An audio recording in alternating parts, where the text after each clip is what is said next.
മാന്യസദസ്സിന് വന്ദനം. വിശുദ്ധ ദൈവമാതാവിന്റെ ജീവിതം അരങ്ങിലെത്തുകയാണ്.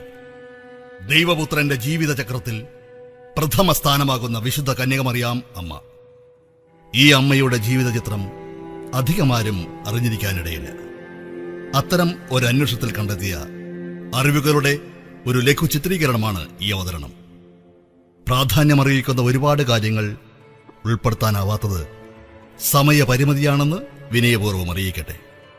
വിശുദ്ധ കന്യകമറിയാം അമ്മയുടെ ജീവിതം അരങ്ങിലെത്തിക്കാനുള്ള എളിയ ശ്രമത്തെ നിങ്ങൾ സ്വീകരിക്കുമെന്ന വിശ്വാസത്തിൽ താമരച്ചാൽ വർത്തമറിയം വലിയ പള്ളി അവതരിപ്പിക്കുന്നു പരിശുദ്ധ ദൈവമാതാവ്.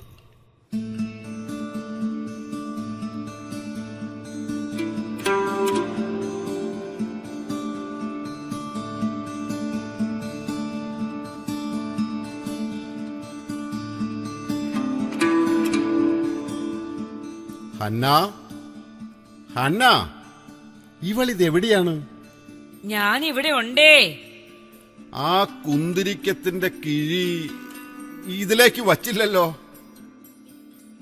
ഓ, ഞാനത് എപ്പോഴേ എടുത്തു വെച്ചതാ. എല്ലാറ്റിനും എന്റെ കയ്യെത്തണം. ഓ, ക്ഷമിച്ചാലും ഇതിലേക്ക് എടുത്തു വെക്കാൻ ഞാൻ മറന്നതാ. പ്രതിഷ്ഠാ പെരുന്നാള് വന്നാൽ യെരുശലേം ദേവാലയത്തിൽ ഓരോ വർഷവും തിരക്ക് കൂടിക്കൊണ്ടിരിക്കുക. അല്ല, എണ്ണയും തിരിയും കരുതിയിട്ടുണ്ടല്ലോ അല്ലേ? ഓ, അതൊക്കെ ഞാൻ നേരത്തെ എടുത്തു വച്ചു.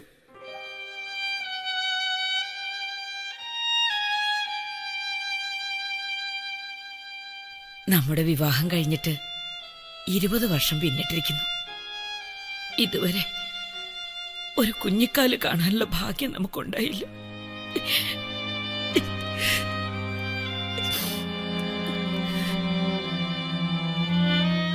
ഹന്ന, നിരാശയോടെ ദൈവസന്നിധിയിൽ ബലി അർപ്പിക്കരുത്.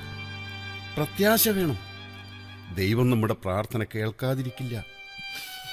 മക്കളില്ലാത്തതിനാൽ നാം ഇന്ന് ശപിക്കപ്പെട്ടവരാണ്. ഈ ശാപത്തിൽ നിന്നും നമുക്ക് മോചനം ഉണ്ടാവില്ലേ? അങ്ങെന്താണ് ഒന്നും മിണ്ടാതിരിക്കുന്നത്? ഹന്ന, പ്രതീക്ഷകളോടെ ദേവാലയത്തിൽ നേർച്ച കാഴ്ചകൾ അർപ്പിക്കാൻ പുറപ്പെടുന്നതാണ് ഞാൻ. ഒരു മംഗളകാര്യത്തിന് പുറപ്പെടുന്നത് നിന്റെ കണ്ണ് നനഞ്ഞ് കണ്ടിട്ട് വേണോ? എന്നോട് പൊറുക്കണം. അങ്ങ് സന്തോഷവാനായി പോയി വരൂ. പ്രാർത്ഥനയോടെ ഈ ഉള്ളവൾ ഇവിടെ ഉണ്ടാവും, അങ്ങയുടെ വരവും കാത്ത്.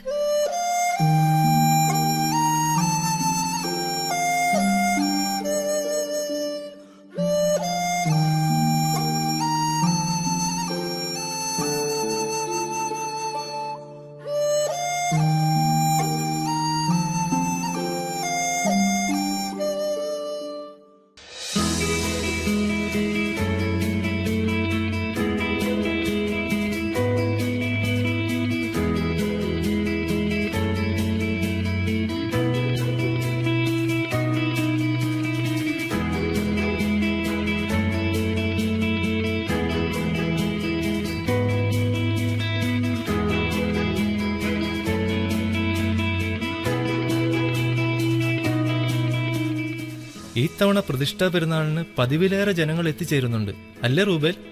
യെരുശലേമിന്റെ ഉത്സവമല്ലേ ഈ പെരുന്നാൾ. ആളുകൾ കൂടിക്കൊണ്ടേയിരിക്കും. അതെ അതെ, രൂപേൽ പറഞ്ഞത് നേരാണ്. വർഷം തോറും നാനായിടത്തുനിന്ന് നിരവധി ജനങ്ങൾ എത്തിച്ചേരുന്നുണ്ട്. രൂപേൽ, ആ വരുന്ന യുയാക്കിയമല്ലേ, ബലി കഴിക്കാൻ വരുന്നതാവും. ഇതങ്ങനെ വിട്ടാൽ പറ്റില്ലല്ലോ.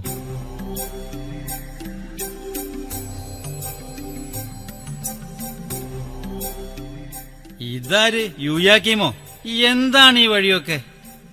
എന്ത് ചോദ്യമാണ് റൂബേൽ? യെരുശലേം ദേവാലയത്തിന്റെ പ്രതിഷ്ഠാ പെരുന്നാൾ നടക്കുമ്പോ മറ്റെവിടെ പോകാൻ? അതിന് ശപിക്കപ്പെട്ടവർക്ക് ദേവാലയത്തിൽ എന്ത് കാര്യം? റൂബേൽ, ഇസ്രായേൽ സന്തതിയില്ലാത്തവന് ബലിയർപ്പിക്കാൻ അവകാശമില്ലെന്ന് അറിയില്ലേ? നീ പോയി സന്തതിയുള്ളവനാവാൻ നോക്ക്, എന്നിട്ട് വന്ന് ബലി കഴിക്ക്. റൂബേൽ, എന്നോട് എന്തിനിങ്ങനെ പരിഹാസം? കുട്ടികളില്ലാത്തവന്റെ വിലാപം. ആണത്തമില്ലാത്തവൻ. യഹൂദ നിയമങ്ങൾ തനിക്കറിയില്ലേ? എന്നിട്ട് വന്നിരിക്കുന്നു ബലിയർപ്പിക്കാൻ.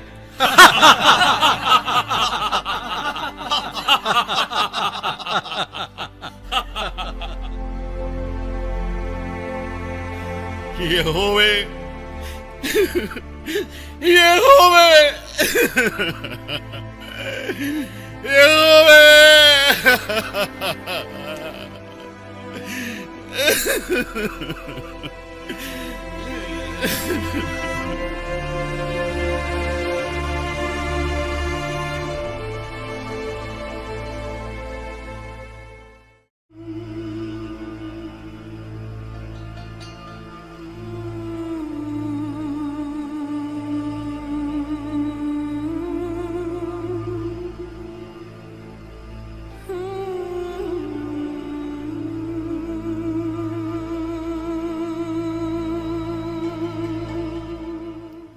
ഞങ്ങളുടെ പിതാക്കന്മാരുടെ ദൈവമേ, അവിടുത്തെ കാരുണ്യം ഞങ്ങളോടുണ്ടാവില്ലേ? പ്രതിഷ്ഠാ പെരുന്നാളിന് പോയ എന്റെ പ്രിയൻ ഇനിയും മടങ്ങിയെത്തിയിട്ടില്ല. എന്തു ഭവിച്ചെന്ന് പോലും ഈയുള്ളവൾക്കറിയില്ല. അവിടുന്ന് അദ്ദേഹത്തെ കരുതുമെന്ന് തന്നെയാണ് ഈയുള്ളവളുടെ പ്രതീക്ഷ. സാറായെ, അവളുടെ വാർദ്ധക്യത്തിൽ നീ അനുഗ്രഹിച്ചുവല്ലോ. യഹൂദ ജാതിയുടെ നിന്നയിൽ നിന്നും മോചിതയാവാൻ ഒരു കുഞ്ഞ്. ഞാൻ യാചിക്കുകയാണ്, എന്നെ തള്ളിക്കളയരുതേ യഹോവേ.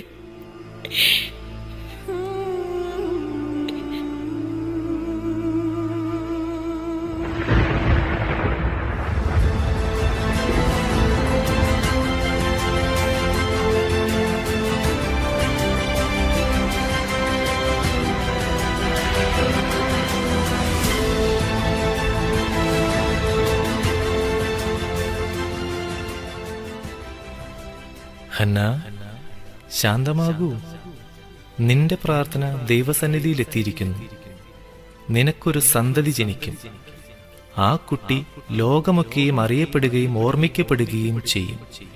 അവൾക്ക് മറിയം എന്ന് പേർ നൽകണം. നീ എഴുന്നേറ്റ് പോകുക. യെരുശലേം ദേവാലയത്തിന്റെ സ്വർണവാതിൽക്കലെത്തുമ്പോൾ യൂയാക്കീമിനെ അവിടെ കാണുവാൻ കഴിയും.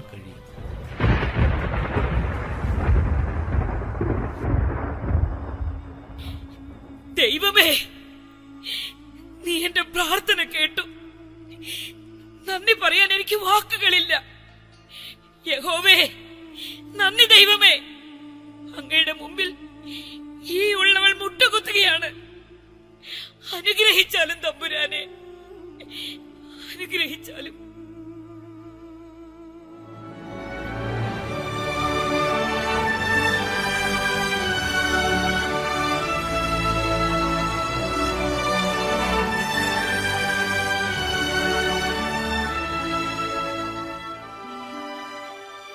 റൂബേൽ തന്നെ അപമാനിച്ചതിൽ മനംനൊന്ത് യൂയാക്കീം തന്റെ ഭവനത്തിലേക്ക് പോകാതെ വനപ്രദേശത്ത് ഒരു കൂടാരമുണ്ടാക്കി പ്രാർത്ഥനാനിരതനായിരുന്നു. ഹന്നായ്ക്ക് പ്രത്യക്ഷപ്പെട്ട മാലാഖ യൂയാക്കീമിനും പ്രത്യക്ഷപ്പെട്ടു. നിനക്കൊരു മകൾ ജനിക്കുമെന്ന് ദൂതറിയിച്ചു. മാലാഖ അറിയിച്ച പ്രകാരം ഹന്നയും യൂയാക്കീമും യെരുശലേം ദേവാലയ വാതിൽക്കൽ കണ്ടുമുട്ടി.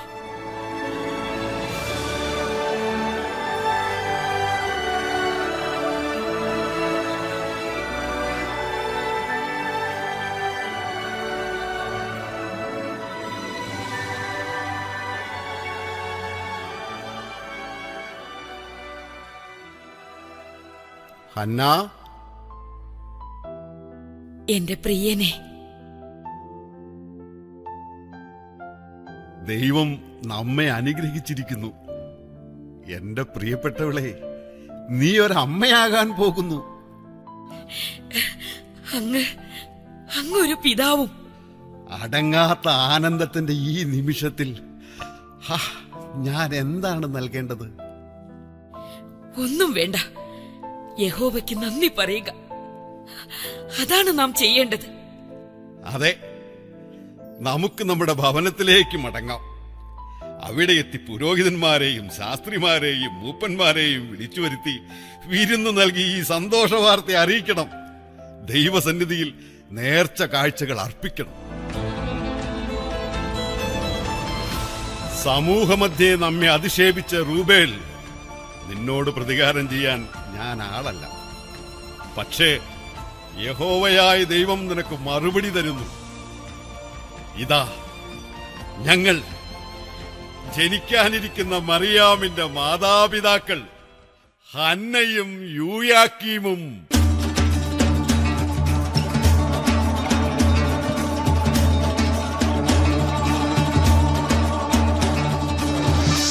ദൈവത്തിന്റെ പദ്ധതി പ്രകാരം ഹന്ന യൂയാക്കീം ദമ്പതികൾക്ക് ഒരു പെൺകുഞ്ഞ് പിറന്നു. ഓമനത്ത് നിറഞ്ഞ പൈതലിന്റെ കളിചിരികൾ യൂയാക്കീമിനെയും ഹന്നയെയും ഏറെ ആഹ്ലാദചിത്തരാക്കി. യഹൂദ മതാചാരപ്രകാരമുള്ള ശുശ്രൂഷകൾ നിർവഹിച്ചു. കുഞ്ഞിന് 3 വയസ്സായപ്പോൾ തന്റെ വാഗ്ദാനം നിറവേറ്റാനായി കുഞ്ഞു മറിയാമിനെ ദേവാലയത്തിൽ സമർപ്പിക്കാൻ തീരുമാനിച്ചു.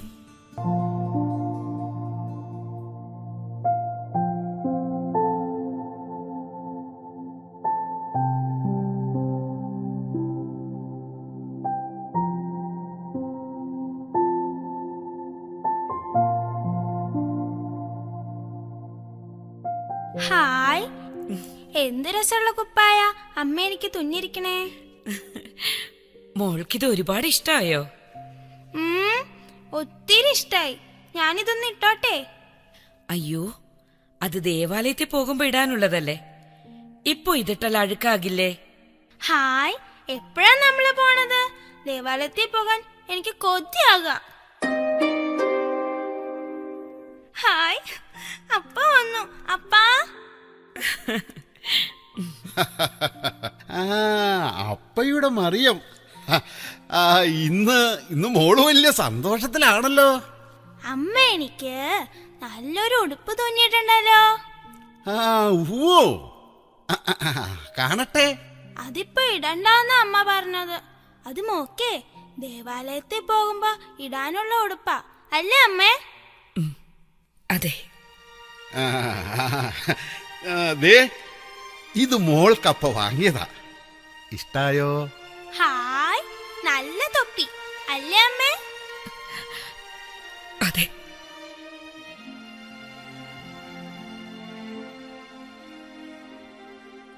ഹന്ന, നീ മോളോട് കാര്യം പറഞ്ഞോ? ഇല്ല, അങ്ങ് തന്നെ പറഞ്ഞാ മതി. പറയാതിരിക്കാൻ പറ്റൂ? കുഞ്ഞല്ലേ, സന്തോഷത്തോടെ നമുക്കവളെ യാത്രയാക്കണം.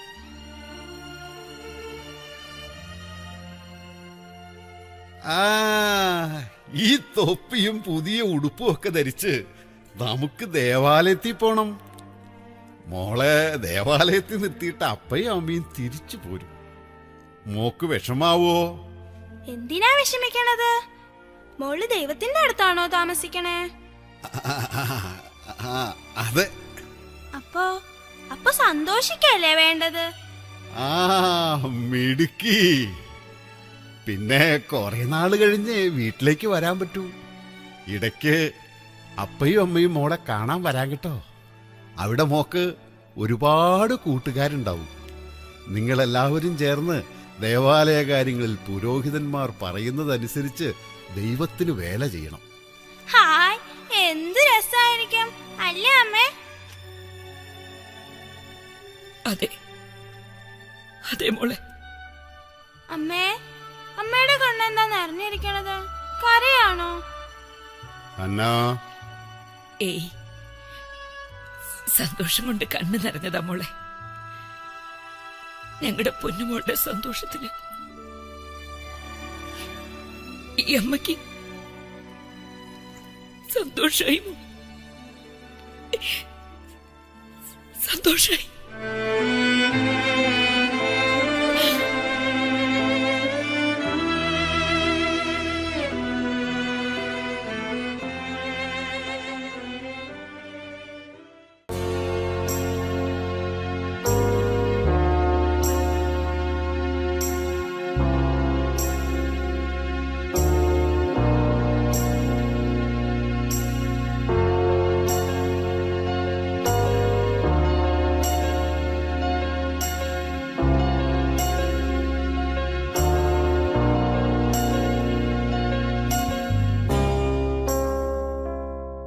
അവിടെ നിന്ന് എന്തിനാണ് വിളിപ്പിച്ചതെന്ന് പറഞ്ഞാലും ആചാര്യശ്രേഷ്ഠ. ആ, ശുശ്രൂഷക സംഘത്തിന്റെ താമസയിടത്തിലെ അറ്റകുറ്റപ്പണികൾ ഭംഗിയായി നടക്കുന്നുണ്ടല്ലോ അല്ലേ? ഉവ്വ് പിതാവേ. താങ്കളുടെ ശ്രദ്ധ പ്രത്യേകം അക്കാര്യത്തിലുണ്ടാവണം. പിന്നെ ശുശ്രൂഷകരായ ബാലവിഭാഗത്തിന്റെ കാര്യത്തിലും താങ്കളുടെ ശ്രദ്ധ ഉണ്ടാവണം. അവർക്ക് ഒരു കുറവും വരുത്തരുത്. തീർച്ചയായും അവിടുത്തെ കൽപ്പന ഉണ്ടായാൽ മതി. ഞങ്ങളുടെ പ്രത്യേക ശ്രദ്ധ അക്കാര്യത്തിലുണ്ട്. നിങ്ങളുടെ സന്നദ്ധ സേവനത്തിന് ദൈവത്തിന്റെ കരുതലുണ്ടാകട്ടെ. ശുശ്രൂഷകരായ ബാലവിഭാഗത്തെ ഒരുക്കി നിർത്തിയിട്ടുണ്ടല്ലോ അല്ലേ?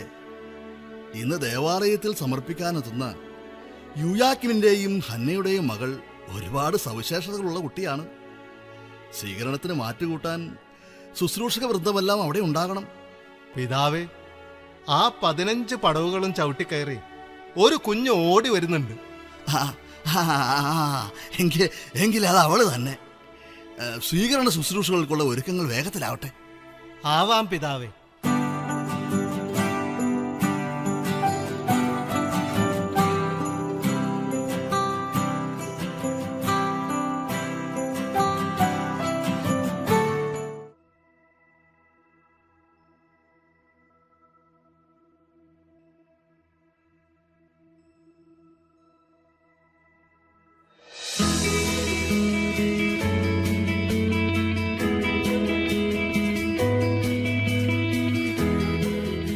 മറിയം, മറിയം മറിയം, മോളെ, മറിയം മോളെ, മോളെ, മറിയം. മറിയം.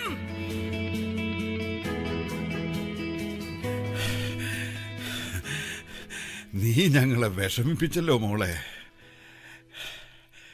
ഇവളെന്തെങ്കിലും കുഴപ്പം കാണിച്ചെങ്കിൽ പൊറുക്കണം പിതാവേ. ഒരു കുഴപ്പവും കാണിച്ചില്ല. അവൾ എത്തിയിരിക്കുന്ന ഇടത്തെക്കുറിച്ച് നല്ല ബോധ്യമുണ്ട് യൂയാക്കി.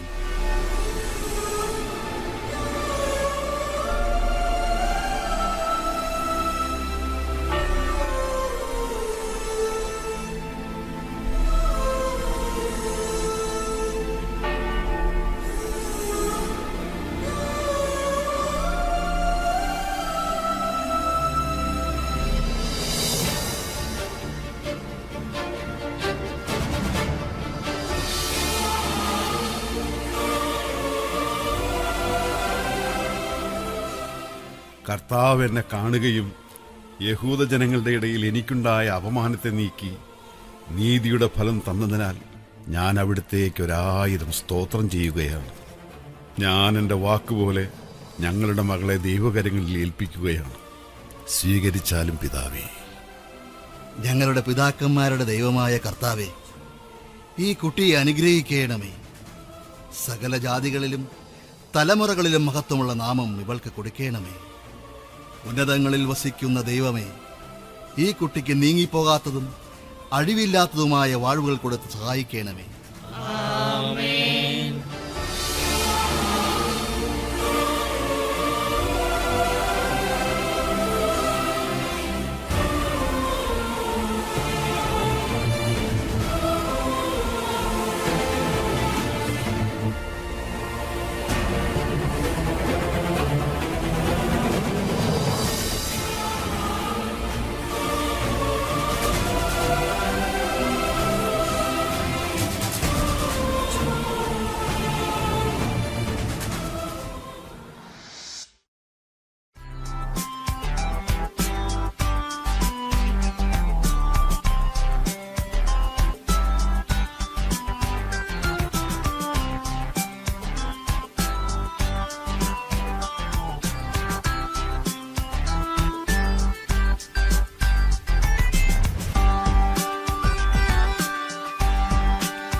മറിയാം, ഇവിടെ എങ്ങനെയാണ് തുന്നേണ്ടത്?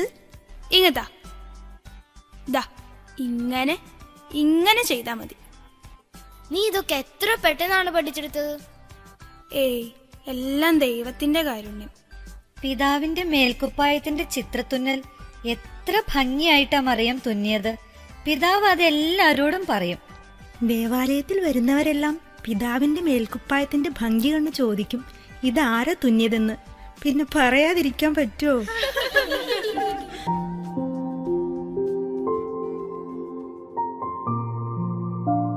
ആഹാ, എല്ലാവരും ധൃതി പിടിച്ച പണിയിലാണല്ലോ. ഇതിന്റെ പണി നാളെ തീർക്കണം എന്നാ പിതാവ് പറഞ്ഞത്. തിരക്ക് കൂട്ടി വൃത്തികേടാക്കരുത്. പ്രധാന മറശ്ശേരിയിൽ തുന്നിച്ചേർക്കാനുള്ളതാണ്. ഈ കാര്യത്തിൽ പേടിക്കാൻ എന്തിരിക്കണോ? മറിയാമല്ലേ കൂടെയുള്ളത്. ആ, അത് നേരെ.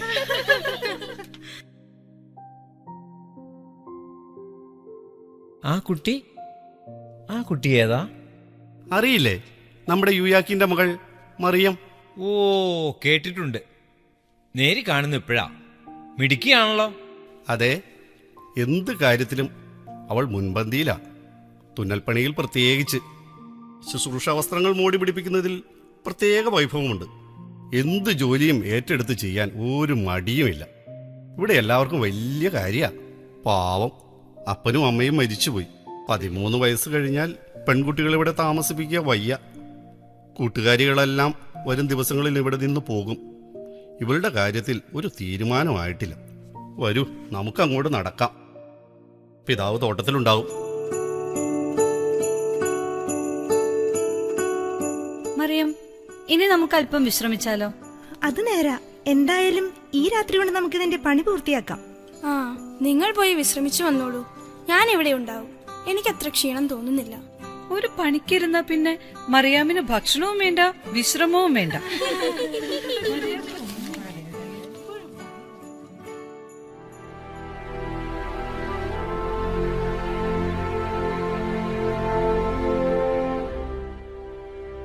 എന്തായി, കഴിഞ്ഞോ? കുറച്ചും കൂടി ഉണ്ട്. ഈ രാത്രി തീർക്കാന്നാ അവര് പറഞ്ഞത്. പിതാവ് വന്നത് ഞാൻ നേരത്തെ സൂചിപ്പിച്ചിരുന്നതാണ്. മറിയമോൾക്ക് 13 തികഞ്ഞതാണ്. ആചാരപ്രകാരം ഇനി ഇവിടെ താമസിക്കേ വയ്യ. നിന്റെ അചഞ്ചലമായ വിശ്വാസത്തിനും നിശ്ചയങ്ങൾക്ക് മുന്നിൽ ഈ പുരോഹിതന് മറുപടി പറയാനാവുന്നില്ല. മകളെ, ഇവിടെ തുടർന്ന് താമസിപ്പിക്കാൻ കൽപ്പന അനുവദിക്കുന്നില്ല. എവിടേക്ക് പറഞ്ഞയക്കുമെന്നതിൽ ആശങ്കയുണ്ട്. ദൈവസന്നിധിയിൽ നിന്റെ കാര്യങ്ങൾ ആലോചനയിൽ വയ്ക്കുകയാണ്. അന്തിമ നിശ്ചയം യഹോവ വെളിപ്പെടുത്തുമെന്ന് നിശ്ചയിക്കാം.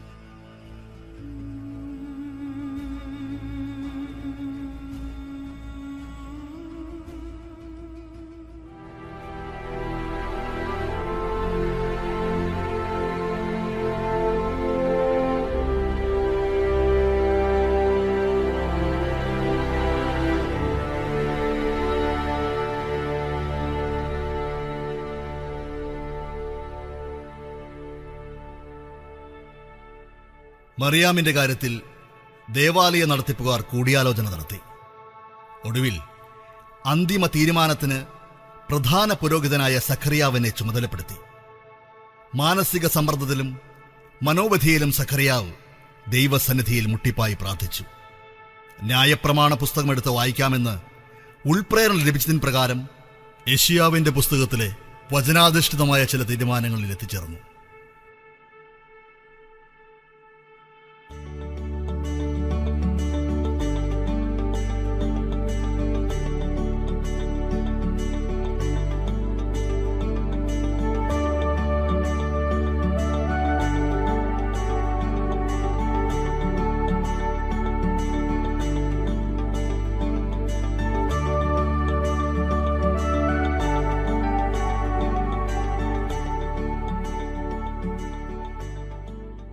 പ്രിയമുള്ളവരെ, ദീർഘകാലം ദേവാലയത്തിൽ സമർപ്പിക്കപ്പെട്ട് ജീവിച്ച മറിയാമിന് വിവാഹം കഴിക്കാനുള്ള ആളെ തിരഞ്ഞെടുക്കാനാണ് ഇന്നിവിടെ കൂടിയിരിക്കുന്നത്. മുമ്പ് അറിയിച്ച പ്രകാരം മറിയാമിന് വിവാഹം കഴിക്കാൻ ആഗ്രഹിക്കുന്നവർ നിങ്ങളുടെ പേരെഴുതിയ ഇടയവടികൾ ഈ യാഗപീഠത്തിൽ വയ്ക്കണമെന്ന് അറിയിച്ചിട്ടുള്ളതാണ്. ആരുടെ വടി പൂത്തു തളിക്കുന്നുവോ അയാൾക്ക് മറിയാമിന് വിവാഹം ചെയ്ത് നൽകുന്നതായിരിക്കും.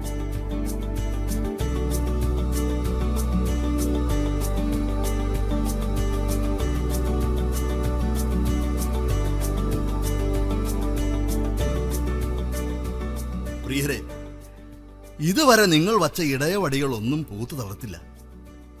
നാം ദൈവത്തിരുമുമ്പാകെ ഇക്കാര്യത്തിൽ അപേക്ഷയർപ്പിച്ച് പ്രാർത്ഥിച്ചു. ഇനിയും ആരൊക്കെയോ ഇടയവടികൾ സമർപ്പിച്ചിട്ടില്ലെന്ന് ദൈവഹിതത്താൽ ബോധ്യപ്പെടുന്നു.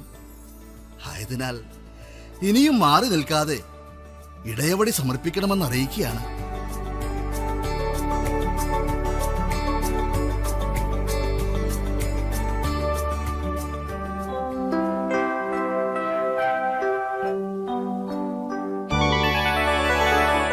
ദൈവനാമം മഹത്വപ്പെടട്ടെ. ഇതാ ഒരു വടി പൂത്ത് തളിർത്ത് പുഷ്പിച്ചിരിക്കുന്നു.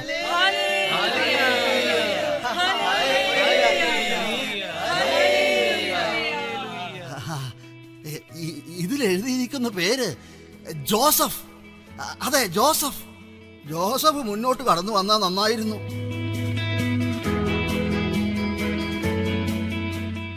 ജോസഫിന്റെ കുടുംബം? ഞാൻ നസ്രത്തിൽ യഹൂദാഗോത്രത്തിൽ യാക്കോബിന്റെ മകനാണ്. മരപ്പണിയാണ് തൊഴിൽ.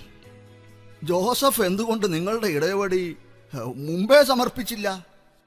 ഞാൻ നേരത്തെ ഇടയവടി യാഗപീഠത്തിൽ വെച്ചിരുന്നു. പിന്നെ മറിയാമിനെ കുറിച്ച് അറിഞ്ഞപ്പോൾ തിരിച്ചെടുത്തതാണ്. ജോസഫ്, ദൈവം തെരഞ്ഞെടുത്തത് താങ്കളെയാ. മറിയാം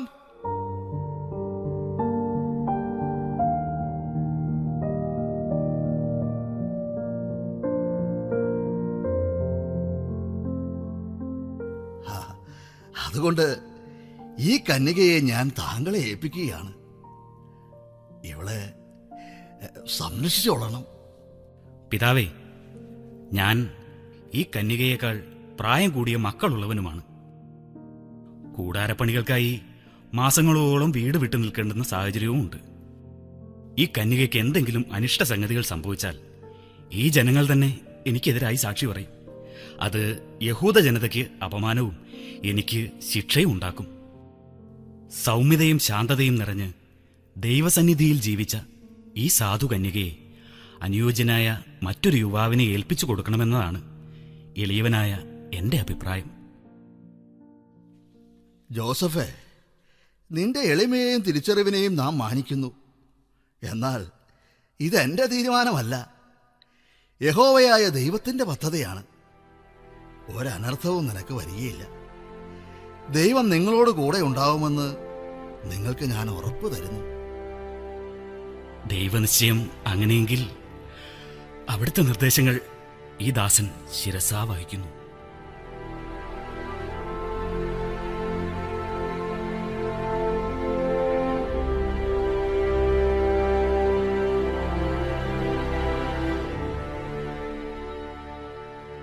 ഇതാ, ഇവൾ യൂയാക്കിമിന്റെയും ഹന്നയുടെയും മകൾ മറിയം. ദൈവദാസിയായ മകളെ ദൈവിക നിശ്ചയപ്രകാരം ജോസഫിനെ ഏൽപ്പിക്കുന്നു. മറിയം, ചെല്ലു മകളെ, ഇനി ജോസഫിനോടൊത്താവണം നിന്റെ ജീവിതം. പിതാവേ, എന്താണ് പറയേണ്ടതെന്ന് എനിക്കറിയില്ല. 3 വയസ്സ് വരെ മാത്രമേ ഞാൻ എൻ്റെ പിതാവിൻ്റെ ഭവനത്തിൽ കഴിഞ്ഞുള്ളൂ. പിന്നീടുള്ള കാലം ഈ ദേവാലയത്തിലായിരുന്നു. ഇതായിരുന്നു എൻ്റെ ഭവനം. അങ്ങ് എനിക്ക് ആചാര്യശ്രേഷ്ഠൻ മാത്രമായിരുന്നില്ല, എൻ്റെ സ്വപിതാവിൻ്റെ സ്ഥാനമായിരുന്നു. എന്നെ കരുതി അങ്ങ് ഒരുപാട് പ്രയാസപ്പെട്ടു. മകളെ മറിയം, നീ പറഞ്ഞത് നേരാണ്.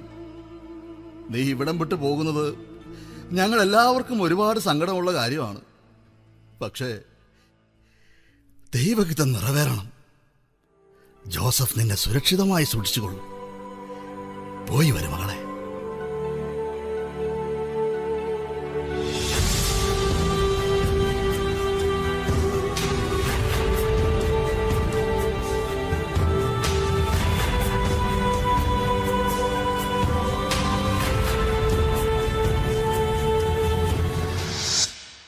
ജോസഫ് മറിയാമിനെ കൂട്ടി ഭവനത്തിലേക്ക് പോയി.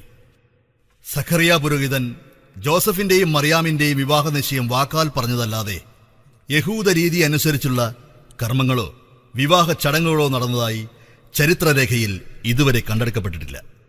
ദൈവഭക്തിയിൽ പ്രാർത്ഥനയോടെ മറിയം ജോസഫിന്റെ ഭവനത്തിൽ ജീവിച്ചു.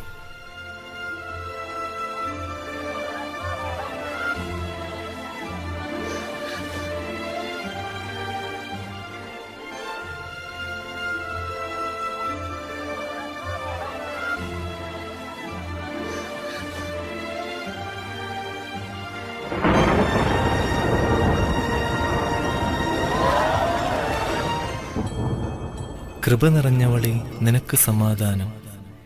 സ്ത്രീകളിൽ അനുഗ്രഹിക്കപ്പെട്ടവളെ, ഞങ്ങളുടെ കർത്താവ് നിന്നോട് കൂടെ. ഇതെന്തൊരു വന്ദനം! ഇതെവിടെ നിന്നാണ് ഈ കേൾക്കുന്നത്? മറിയാമേ, ഭയപ്പെടേണ്ട. എന്തെന്നാൽ ദൈവസന്നിധിയിൽ നീ കൃപ കണ്ടെത്തിയിരിക്കുന്നു. നീ ഗർഭവതിയായി ഒരു മകനെ പ്രസവിക്കും. അവന് യേശു എന്ന് പേര് വിളിക്കണം. അവൻ അത്യുന്നതന്റെ പുത്രൻ എന്ന് വിളിക്കപ്പെടും. അവൻ യാക്കോബിന്റെ ഭവനത്തിന്മേൽ എന്നേക്കും വാഴ്ച നടത്തും. അവന്റെ രാജ്യത്തിന് അവസാനമുണ്ടാകുകയില്ല.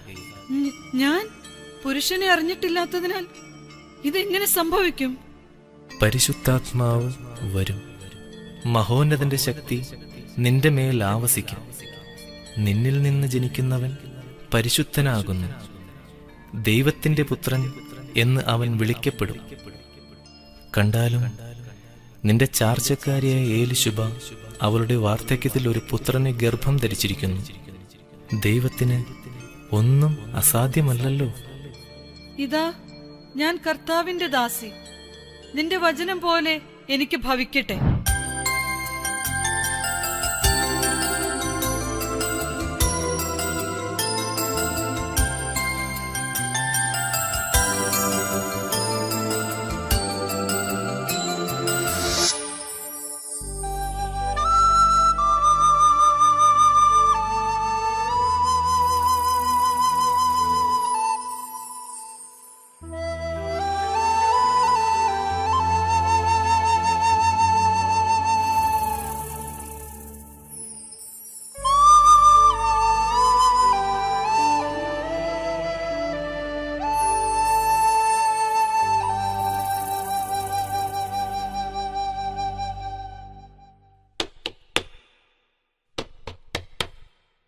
ആരാ?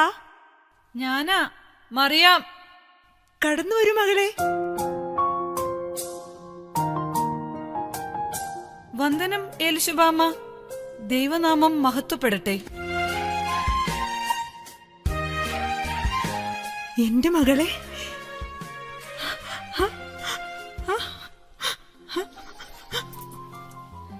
എന്തു പറ്റിയമ്മ?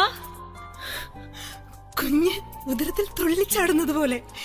സ്ത്രീകളിൽ നീ അനുഗ്രഹിക്കപ്പെട്ടവളാണ്. എന്റെ കർത്താവിന്റെ അമ്മ എന്റെ അടുക്കൽ വരുവാനുള്ള ഭാഗ്യം എനിക്കിന്നുണ്ടായിരിക്കുന്നു. യാത്രയൊക്കെ സുഖമായിരുന്നോ? യാത്രയൊക്കെ സുഖമായിരുന്നു അമ്മേ. എത്ര ദിവസത്തെ വഴി നടന്നാണ് നീ എന്നെ കാണാൻ വന്നത്. ഈ വരവ് എന്റെ കുഞ്ഞിന് അനുഗ്രഹകരമായിരിക്കും. എന്റെ രക്ഷിതാവായ ദൈവത്താൽ ഞാനും സന്തോഷിക്കുന്നു. എന്റെ മാതാവിന്റെ ചാർച്ചക്കാരി എന്ന നിലയിലാണ് ഞാൻ എന്റെ എലിശുബാമ്മയെ കാണാൻ വന്നതെങ്കിലും ദൈവികമായ പദ്ധതികളുടെ നടത്തിപ്പ് കൂടിയാണിത്. വരൂ മകളെ, നമുക്കകത്തേക്ക് പോകാം. കുറച്ചു നാൾ ഇവിടെ താമസിച്ചിട്ട് പോയാ മതി. അമ്മയുടെ ഹിതം പോലെ.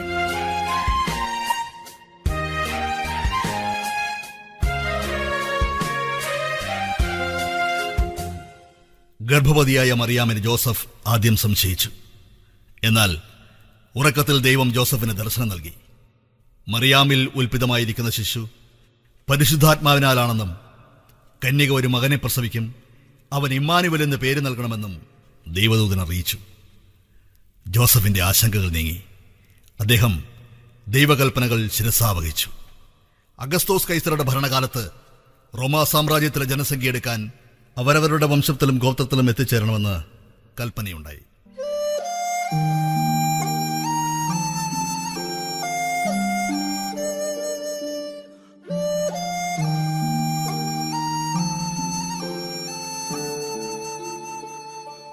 മറിയം, ചക്രവർത്തിയുടെ കൽപ്പനയല്ലേ, നാം എന്തു ചെയ്യും?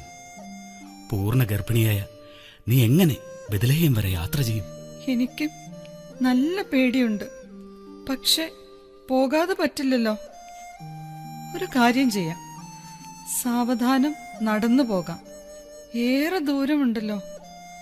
ദൈവം നമ്മെ വഴി നടത്തട്ടെ. എന്റെ ദൈവം അറിയാതെ എനിക്കൊന്നും സംഭവിക്കില്ല.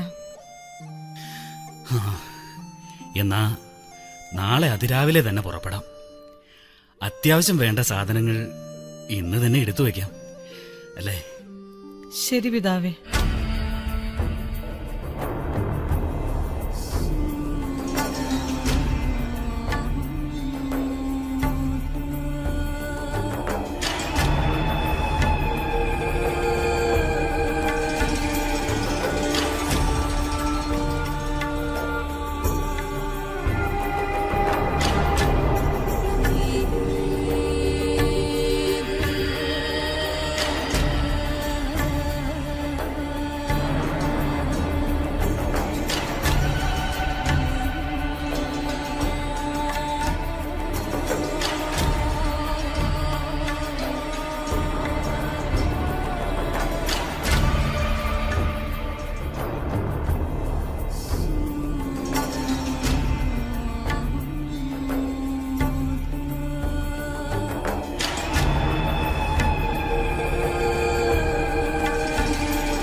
നല്ലവനായ എൻ്റെ ദൈവമേ, ഏതായാലും പേരുവഴി ചാർത്തി കഴിഞ്ഞല്ലോ. ആശ്വാസായി. അയ്യോ, എനിക്ക് വല്ലാത്ത അസ്വസ്ഥത തോന്നുന്നു. പ്രസവ സമയം അടുത്തു എന്ന് തോന്നുന്നല്ലോ. വല്ലാത്ത വേദനയാ. വയ്യ, എനിക്ക് തീരെ വയ്യ. എനിക്ക് തീരെ വയ്യ. ഞാൻ എത്ര വാതിൽക്ക് മുട്ടി, എല്ലാ സത്രങ്ങളും നിറഞ്ഞിരിക്കുന്നു. ഇനി ഞാൻ എന്ത് ചെയ്യും മറിയം? അവിടെ ഒരു കല്ലടാവ് കാണുന്നുണ്ടല്ലോ, നമുക്ക് അങ്ങോട്ട് പോകാം. അയ്യോ, എനിക്ക് വയ്യ. എനിക്ക് നടക്കാൻ തീരെ വയ്യ. വയ്യ. അയ്യോ.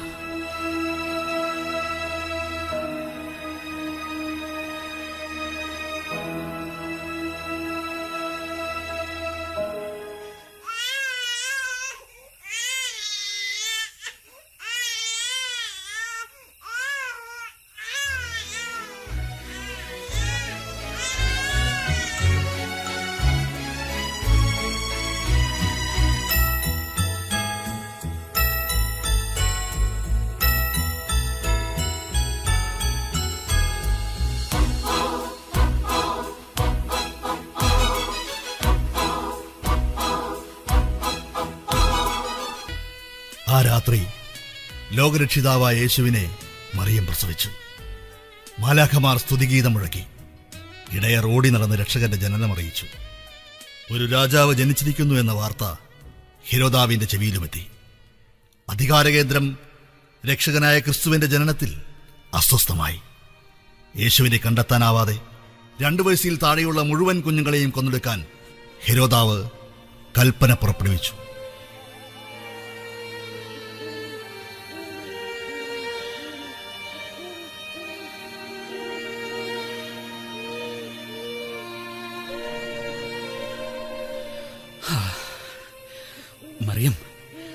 മറിയം,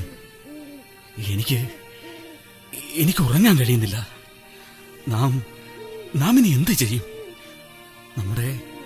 നമ്മുടെ കുഞ്ഞിന്റെ ഭാവി എന്താവും? സമാധാനമായി ഉറങ്ങൂ പിതാവേ. ദൈവം നമുക്കൊരു വഴി കാട്ടിത്തരും.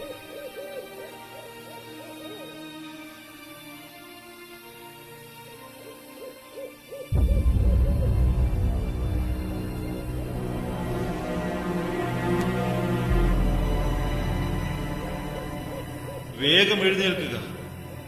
ക്രൂരനായ ഹെരോദോസ് ശിശുവിനെ നിഗ്രഹിക്കുവാൻ നിശ്ചയിച്ചിരിക്കുന്നു. പെട്ടെന്ന് കുഞ്ഞിനെയും കൊണ്ട് 2 പേരും ഈജിപ്തിലേക്ക് ഓടിപ്പോകണം.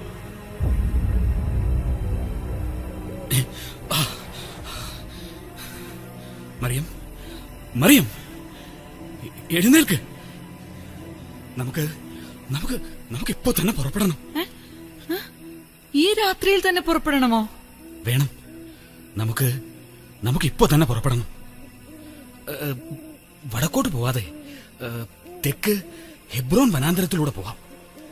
അല്ലെങ്കിൽ ഹെരോദോസ് നമ്മളെ എങ്ങനെയെങ്കിലും കണ്ടുപിടിക്കും.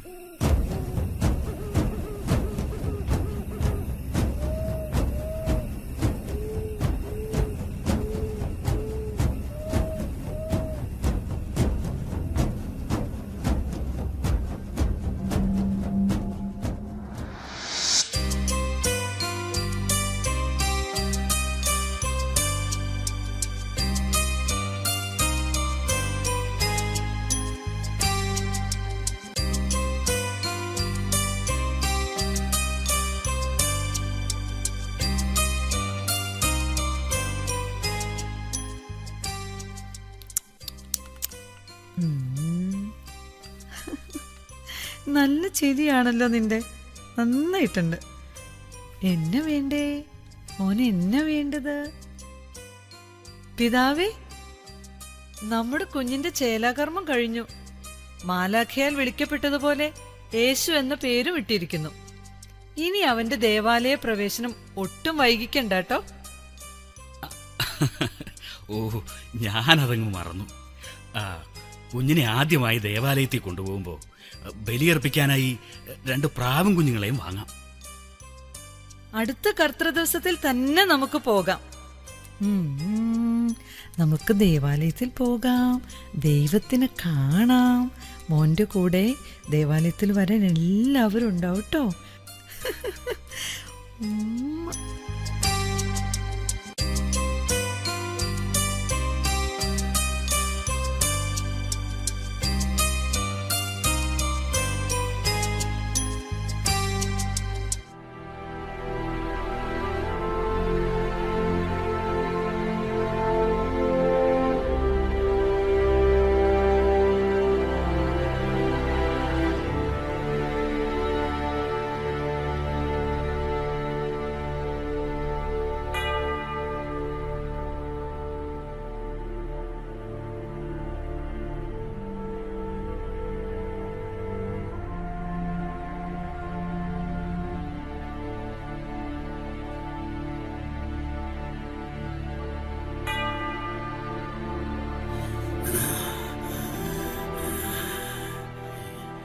എന്റെ കർത്താവേ, അങ്ങയുടെ തിരുവചനപ്രകാരം അവിടുത്തെ ദാസനെ സമാധാനത്തോടെ പിരിച്ചയക്കണമേ. എന്തെന്നാൽ എന്റെ കണ്ണുകൾ നിന്റെ കരുണയെ കണ്ടിരിക്കുന്നു. ആയത് പുറജാതികൾക്ക് പ്രത്യക്ഷമാകുവാനുള്ള പ്രകാശവും സർവജനത്തിന്റെയും രക്ഷയുമാകുന്നു. മറിയാം കണ്ടാലും ഇവൻ ഇസ്രായേലിൽ അനേകരുടെ വീഴ്ചയ്ക്കും എഴുന്നേൽപ്പിനും നിയോഗിക്കപ്പെട്ടവനാണ്. അനേകരുടെ ഹൃദയ വിചാരങ്ങൾ വെളിപ്പെടും. നിന്റെ പ്രാണനിൽ കൂടെ വാൾ കടക്കും. ദൈവമേ,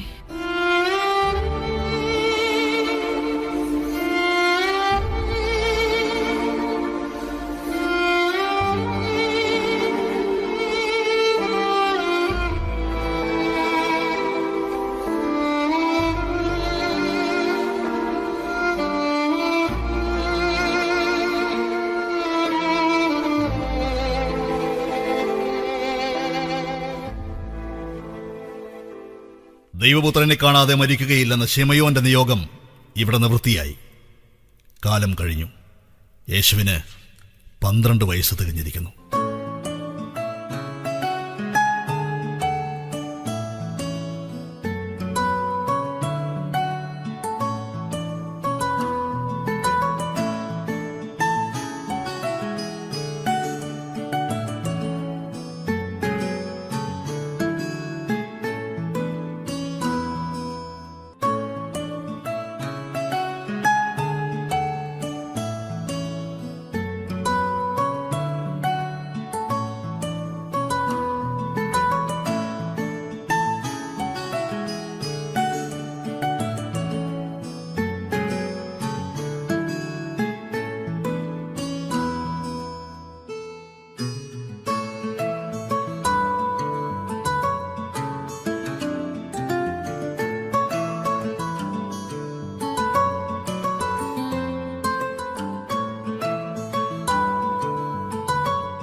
മകനെ, നിനക്ക് 12 വയസ്സായിരിക്കുന്നു. ഇത്തവണേ നിനക്കും പെസഹ പെരുന്നാളിന് പങ്കെടുക്കാം. എന്ത് രസമാണെന്നോ. ഒരുപാട് ആളുകൾ യെരുശലേം ദേവാലയത്തിൽ എത്തിച്ചേരും. ഒരുപാട് കളിപ്പാട്ടങ്ങളും മിഠായികളും ഒക്കെ വാങ്ങാൻ പറ്റും. അമ്മേ, നമ്മൾ എന്നാണ് പോകുന്നത്? എത്ര ദൂരം നടക്കേണ്ടി വരും? എനിക്ക് കൊതിയാകുന്നു പെസഹ പെരുന്നാളിൽ പങ്കെടുക്കാൻ.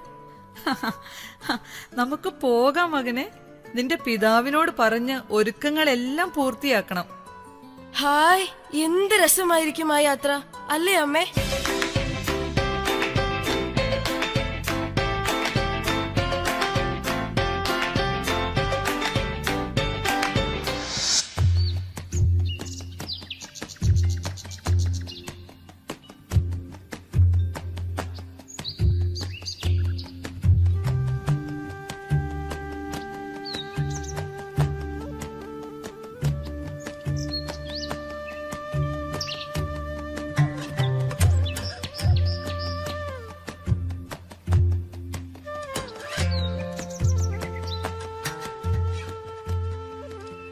ഇത്തവണ പെരുന്നാൾ അതിഗംഭീരമായിരുന്നു, അല്ലേ മറിയം? ആ പിന്നെ നമ്മുടെ മകന് വലിയ ഇഷ്ടമായി. അല്ല മറിയം, നമ്മുടെ മകൻ ഇന്ന് പകൽ നമ്മുടെ അടുത്തേക്ക് വന്നതേ ഇല്ലല്ലോ. ആ നമ്മളാണെങ്കിൽ യാത്ര ഒരു ദിവസം പിന്നിടുകയും ചെയ്തു. ഓ, അവൻ അവന്റെ കൂട്ടുകാരുടെ കൂടെ കാണുന്നേ. എന്നാലും ഞാനൊന്ന് പോയി നോക്കിയിട്ട് വരാം. ആ എന്നാ ഞാൻ പോയി ചാർച്ചക്കാരുടെ ഇടയിൽ നോക്കാം.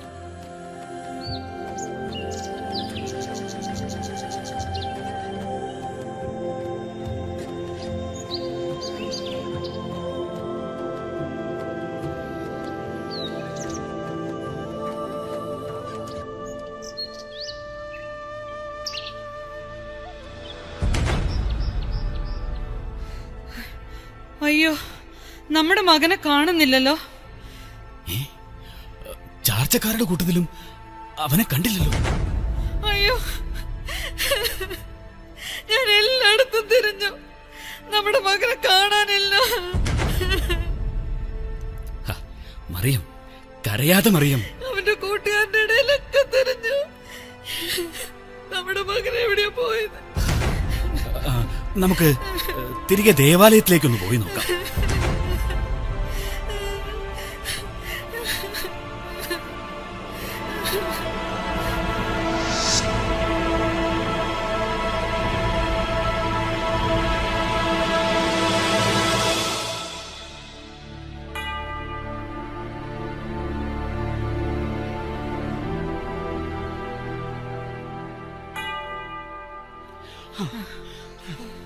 മകനെ, മകനെ, മകനെ, മകനെ, മകനെ, അവന് കാണുന്നില്ലല്ലോ. മകനെ, മകനെ, ഇവൻ എവിടെയാ ഇത്? കാണുന്നില്ലല്ലോ. എത്ര നേരമായി അന്വേഷിച്ച് നടക്കുന്നു. എവിടെ പോയി ഈ കുട്ടി? മകനെ, മകനെ, മകനെ, മകനെ. ദൈവമേ, പെരുന്നാള് കഴിഞ്ഞ് എല്ലാവരും പോയിരിക്കുന്നല്ലോ. അതാ അപ്പുറത്തെ മണ്ഡപത്തിൽ നിന്ന് ആരുടെയോ ശബ്ദം കേൾക്കുന്നുണ്ടല്ലോ. അവിടെ ആരൊക്കെയോ ഉണ്ടെന്ന് തോന്നുന്നല്ലോ. നമുക്ക് അവിടെ ഒന്ന് പോയി നോക്കാം.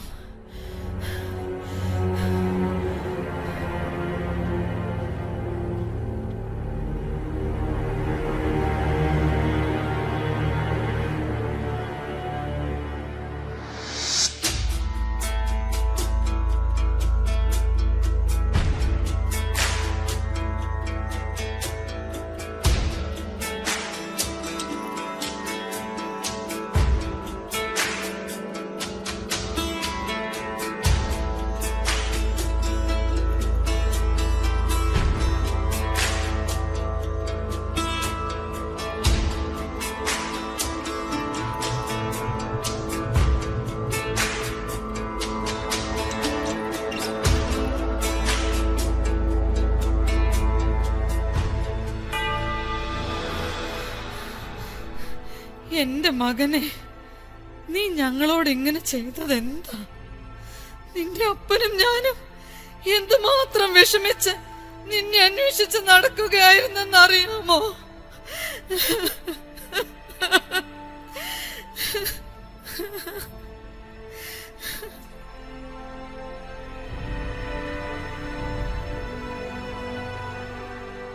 നിങ്ങൾ എന്തിനാണ് എന്നെ അന്വേഷിച്ചത്?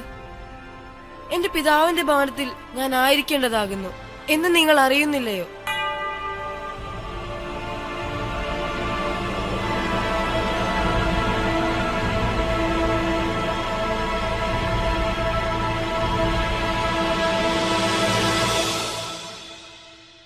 യേശു 30-ാം വയസ്സിലെത്തി.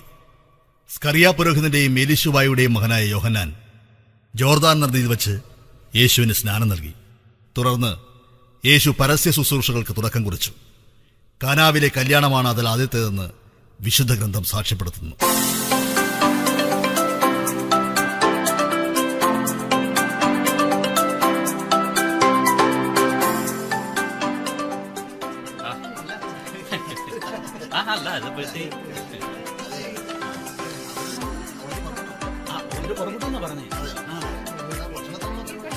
അവിടെ ഏതാണ്ട് തീരാൻ പോകുന്നൊക്കെ പറയുന്നത്.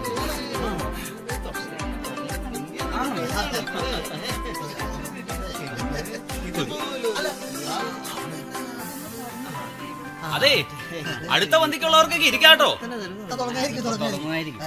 അല്ല ഈ വീഞ്ഞ് തീർന്നു എന്ന് പറയാനായിട്ട്.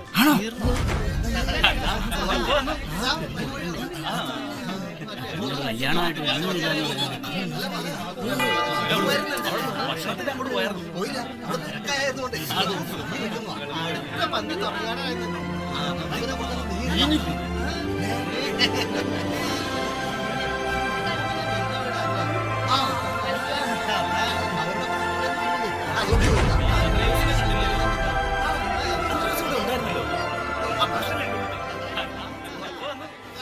മകനെ, ഇവർക്ക് വീഞ്ഞില്ലല്ലോ.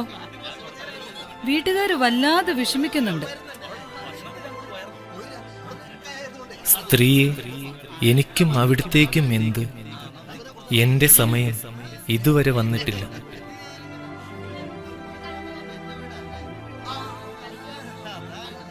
അതെ, അവൻ നിങ്ങളോട് പറയുന്നത് പ്രകാരം നിങ്ങൾ ചെയ്യുവിൻ.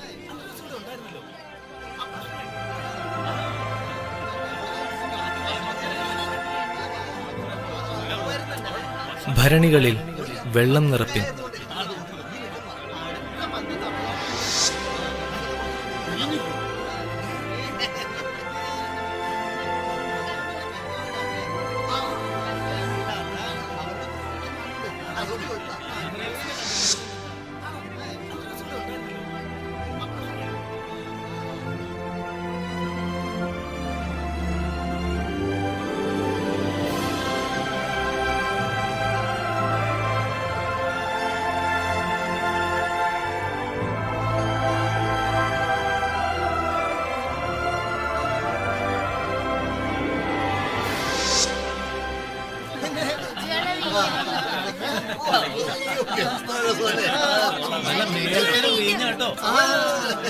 കൊള്ളാം കൊള്ളാം, വീഞ്ഞു കൊള്ളാം.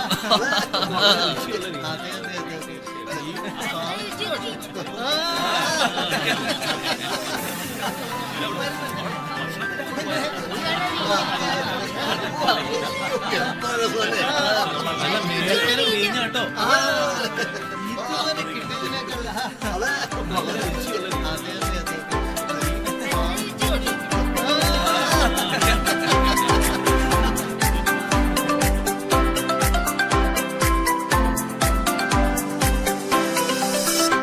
സർവസൃഷ്ടികളുടെയും രക്ഷ മറിയാമിൽ നിന്നും ജനിച്ചിരിക്കുന്നതിനാൽ സ്ത്രീകളിൽ അനുഗ്രഹിക്കപ്പെട്ടവളായി മറിയാമിനെ സാക്ഷ്യപ്പെടുത്തുന്നു. ദൈവപുത്രനെ പ്രസവിക്കാനുള്ള ഭാഗ്യം ലഭിച്ച ആ സന്തോഷം അനുഭവിച്ച മറ്റൊരു സ്ത്രീ ഉണ്ടാവില്ല. എന്നാൽ അതേ മകനെ സ്വന്തം കൺമുമ്പിൽ ചെയ്യാത്ത തെറ്റിന്റെ പേരിൽ കുറ്റം ചുമത്തി നിഷ്ഠൂരമായ പീഡനത്തിനിരയാക്കി കുരിശിലേറ്റിയപ്പോൾ തന്റെ മകന്റെ നിലവിളി പ്രാണവേദനയോടെ കേട്ടുനിന്ന ഒരമ്മ, മറിയം, അതെ, ലോകത്തിന്റെ അമ്മ.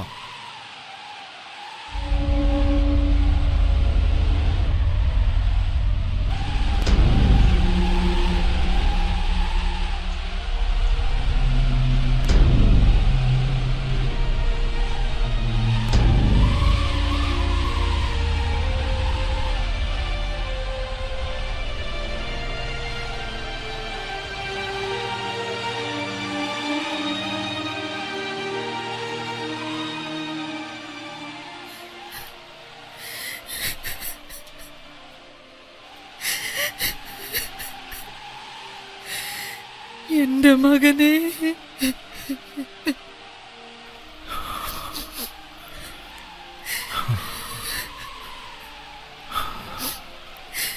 സ്ത്രീയെ, ഇതാ നിന്റെ മകൻ.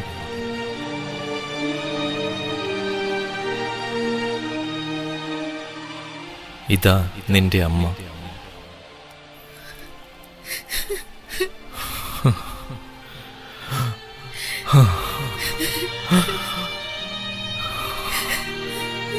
എനിക്ക് ദാഹിക്കുന്നു.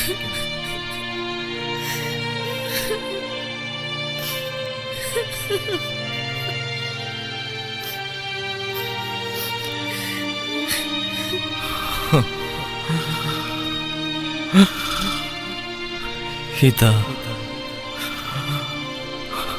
സർവവും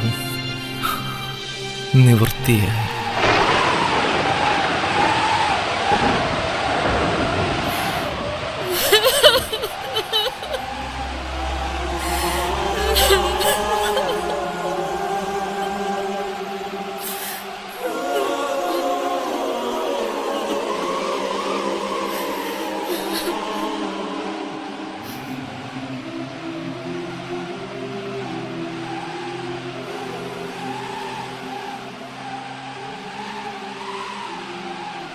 ദൈവപുത്രന്റെ ക്രൂശാരോഹണ ശേഷവും മാതാവിന് ഒരുപാട് പ്രതിസന്ധികൾ നേരിടേണ്ടി വന്നു.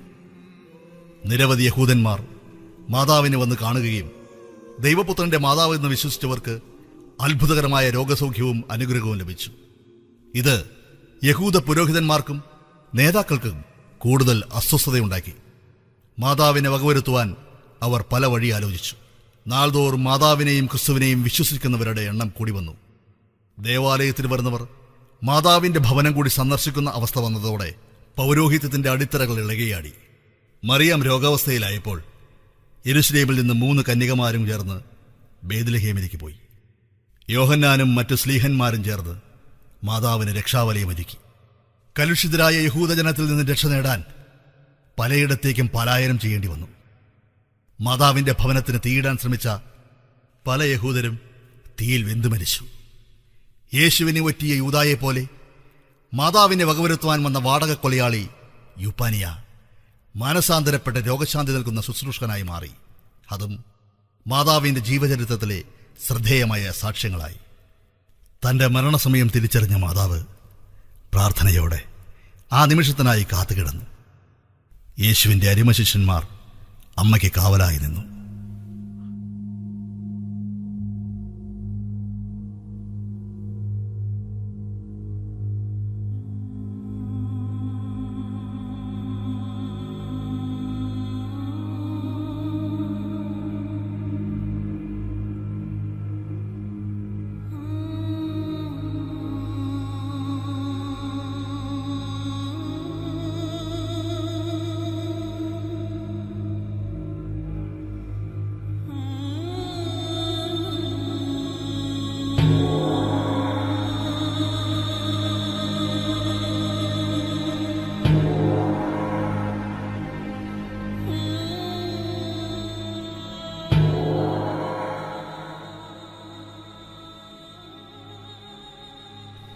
മറിയാം, റബ്ബൂനി, മറിയാം, നീ ദുഃഖിക്കേണ്ട. എഴുന്നേറ്റ് എൻ്റെ പിതാവ് തന്നിട്ടുള്ള മഹത്വത്തെ കാണുക. നിന്റെ ശരീരം സ്വർഗത്തിലേക്ക് പോകും. അവസാന നാൾ വരെ അവിടെ ഇരിക്കുക.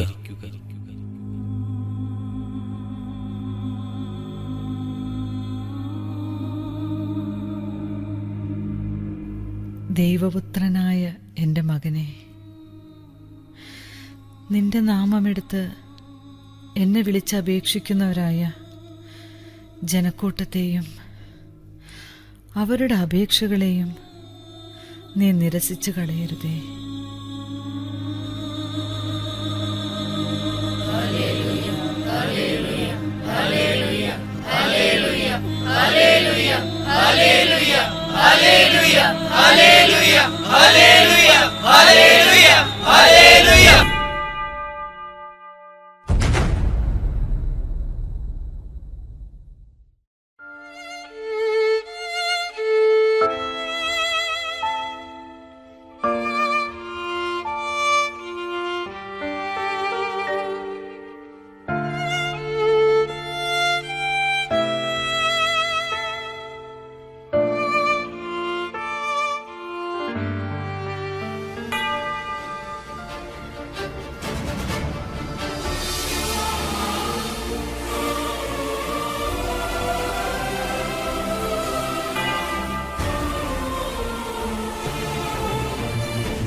ഗെത്സമൻ തോട്ടത്തിലെ ഒരു ഗുഹയിൽ അവർ മാതാവിനെ കബറടക്കി.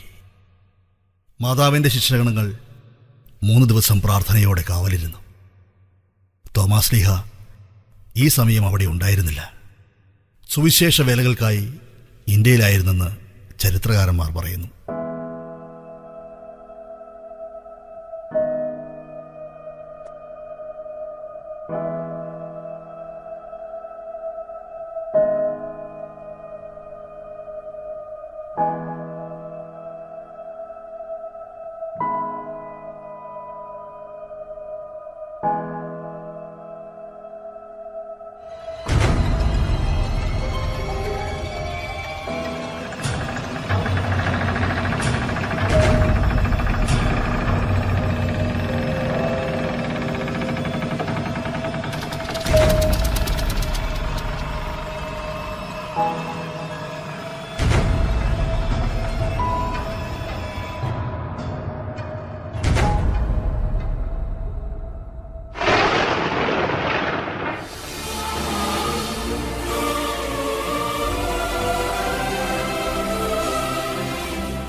മാതാവേ,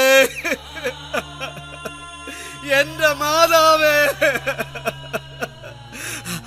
യോഹന്നാൻ, നമ്മുടെ അമ്മ, നമ്മുടെ അമ്മ. തോമസ്, എന്തിനു വിലപിക്കുന്നു? 3 ദിവസം മാതാവിന്റെ ശരീരം ഈ കല്ലറയ്ക്കലുള്ളിൽ ഉണ്ടായിരുന്നു. ഇപ്പോ ദൈവദൂതന്മാർ മാതാവിനെ പ്രകാശരഥത്തിലെത്തി കൊണ്ടുപോയതേ ഉള്ളൂ. അതാ ദാ മാതാവേ, എന്റെ മാതാവേ, എനിക്ക് വേണ്ടി അല്പസമയം തരണമേ മാതാവേ. അമ്മയെ ഒന്ന് കാണുവാൻ എന്നെ അനുവദിക്കണമേ അമ്മേ.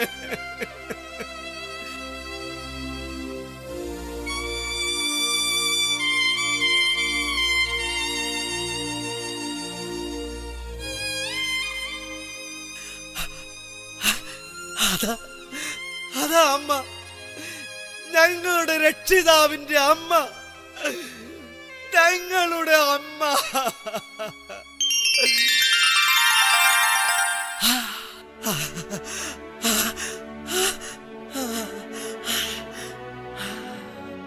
മതി, ഇത് മതി മാതാവേ. ലോകരക്ഷകനായ ക്രിസ്തുവിന്റെ മഹത്വം വെളിപ്പെടുത്താൻ നിന്നാൽ ഇത് മതി മാതാവേ. ലോകമെമ്പാടും അനേകരെ രക്ഷയിലേക്ക് നയിക്കാൻ ഇതിന്റെ ഒരു അംശം മതി മാതാവേ.